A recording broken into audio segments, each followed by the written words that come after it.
Hello chess fans, this is Rick from Chess to Impress. In January and February 2017 the Gibraltar Masters took place. I made two videos on it. One was the scandal in Gibraltar with Hou Yifan losing on purpose in 5 moves, and the other video was on the tiebreak where Hikaru Nakamura won the tournament. I want to go back to this tournament because there is one game that I should have covered, also from Hou Yifan, but not this scandal where she lost on purpose, but a few rounds earlier she played the game of the tournament, a wonderful game, and this is what I want to bring you in this video. Hou Yifan analyzed this game for the magazine New in Chess with very nice comments, not so many variations, but more what she thought of the position and what she was trying to achieve, and I want to share her comments with you. It was in the 7th round, played on the 30th of January 2017.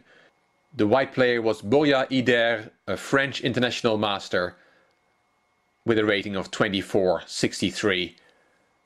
Black was Hou Yifan, the strongest female player in the world, with a rating of 26.51. Ider opened d4, knight f6, knight f3, b6, bishop f4, bishop b7 and e3, and Hou Yifan says this setup has become quite popular for white recently. Many top players choose this to avoid opening theory.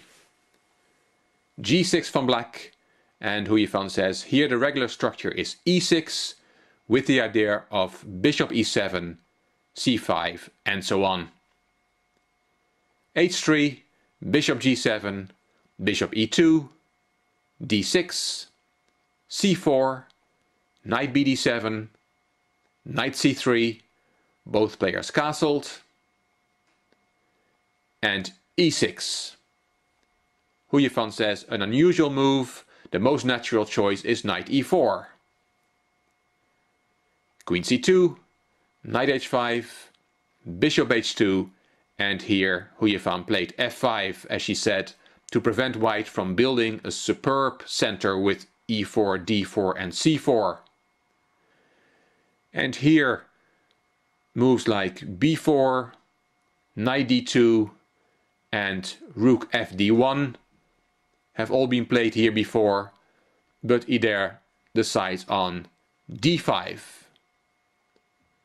Hou Yifan played e5, and now g4 from white, very provocative and ruining the pawn structure in front of his castled king.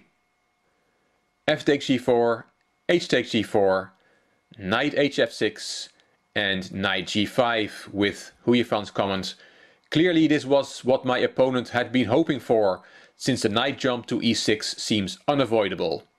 When the c7 pawn comes also under attack, and if white can proceed with f4, things could become quite promising. But it's not difficult to realize that the g5 knight is also unprotected, which leads to my next move.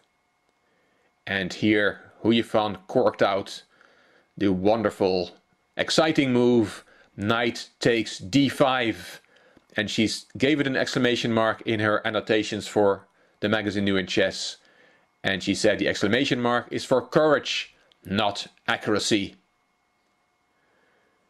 Of course, if white takes here on d5, then there's queen takes g5 and black is better. But Ider played knight e6, attacking the queen. And here comes Hou Yifan's idea. Knight takes c3, sacrificing the queen. Knight takes d8, knight takes e2 check, queen takes back, and bishop f3. Hou Yifan wrote here, basically this is the position that needed to be evaluated before making the queen sacrifice. Clearly the f3 bishop has a key role and is at least stronger than a rook. The active black knight and the perfect pawn chain limit the activity of white's queen. Meanwhile, the king on g1 seems to be in the worst possible spot, where it can face various fatal attacks. For instance, the knight can jump to e4, The king's escape route is cut off, and black can break on the h-file to force mate. Bearing all this in mind, white is really in a race against the clock and has to try to open the position as much as he can. What an amazing concept, sacrificing the queen for only 2 pieces. White played queen d3 and Hou Yifan played knight c5, kicking the queen again before taking the knight back on d8. Queen went to a3 and now rook f takes d8. Hou Yifan says, I decided to be solid since I considered the compensation to be long-term. e4 from white and rook back to f8. Hou Yifan writes, for the 3rd time black stresses that the f3 bishop is the queen in this position and that the f2 pawn should not be allowed to move. Rook ae1, bishop h6, b4 and knight e6. Hou Yifan says, at this point the idea came to my mind to restrict white's queen with minor pieces. Obviously, more natural and probably best was knight takes e4, allowing the exchange sacrifice. Rook takes e4, bishop takes e4, and then f3. Then about this position, Hou says, now finally white's king is relatively safe, but material is almost equal and all remaining factors favor black. But she didn't go for knight takes e4, she played knight e6 as said, restricting the white's queen with minor pieces. c5, knight d4, cutting off b3 for the queen, queen d3 and b5. Black increases her grip on the position and it's difficult to see how white can ever open up the position in order to exploit his material advantage. Here, with the b5 move, Hou Yifan cuts off c4. Bishop g3, bishop g5, stopping bishop h4, a4, and simply a6, and as Hou Yifan says, just strengthening the position. Queen a3. Hou Yifan says finally black can no longer stop queen a2 check, followed by the queen going to d5. But the question remains, is that really good for white? She played bishop takes g4 and rook d1. White offers another exchange sacrifice in his keenness to shake black's all-board blockade, but Hou Yifan is not biting. Hou Yifan called this move a bit passive. She said white should have played c takes d6 and then c takes d6, f4, e takes f4 and queen d3. And here she says the queen can show its great power now that the position is completely open. This cannot be that bad for white at all. So this is what white should have gone for, according to Hou Yifan. Instead, as said, he played rook d1, knight f3 check. Hou Yifan says, again declining to win back material in order to keep pressure on the king. King went to g2, d takes e5, b takes e5, and h5. Black reveals part of her simple plan, advancing the h-pawn in order to win back material, or maybe give mate. Queen a2 check. Hou Yifan says a bizarre position. Black can simply hold and do nothing since all white pieces are needed to protect the king. The position might be drawn by waiting moves, but of course she did not go for a draw. King went to h7, queen d5, rook ae8, queen c6, rook e7, rook d3, and there comes the h-pawn, h4, bishop h2, b takes a4, queen takes back, and king h6. Black is in no hurry, feeling that she has white where she wants him to be. Queen a3, rook ef7, queen b2, and rook e7. Hou Yifan says the previous 3 moves helped black to fortify the position while the black threats still exist. c6, a5, rook b3, king g7 and rook b5. Hou Yifan says Borya defined it quite well in most of the game after the queen sacrifice, but probably under high pressure he succumbed. After the waiting move king h1, it is still not clear what black wants to do. But now it is clear. h3 check, king h1, and now black goes all in. Knight takes h2. Rook takes e5. Bishop f3 check. King went to g1.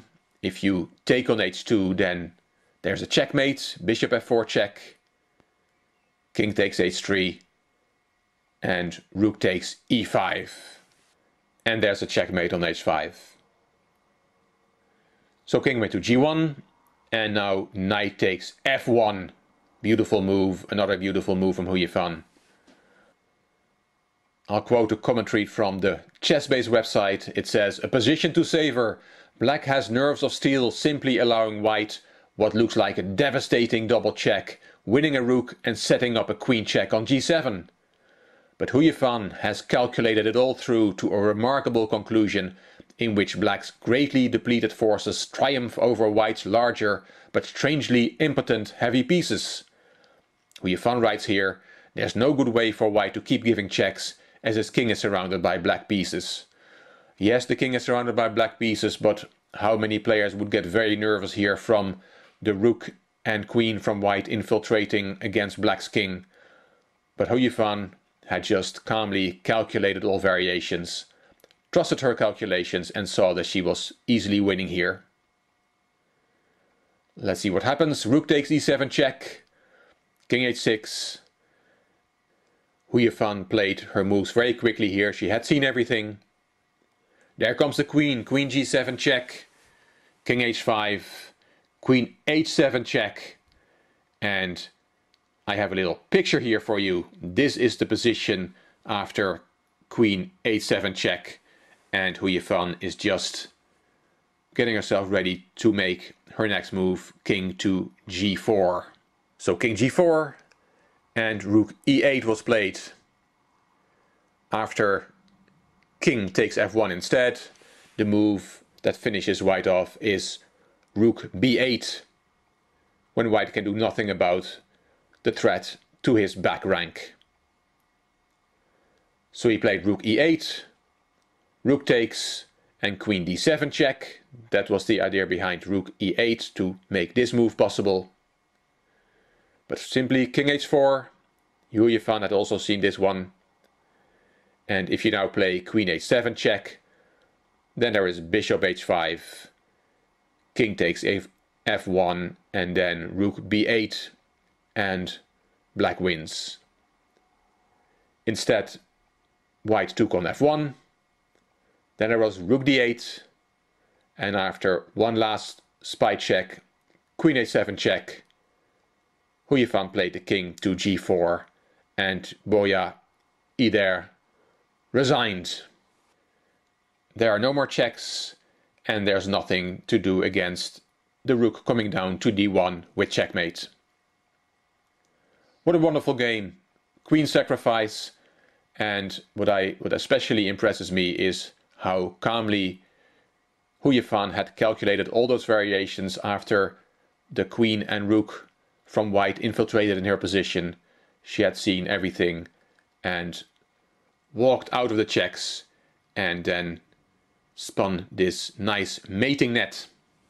Hope you liked this video. If you did, please give it a thumbs up. Please subscribe to the Chess to Impress channel, and I'm looking forward to your comments. If you like this video, it would be great if you also could share it on YouTube.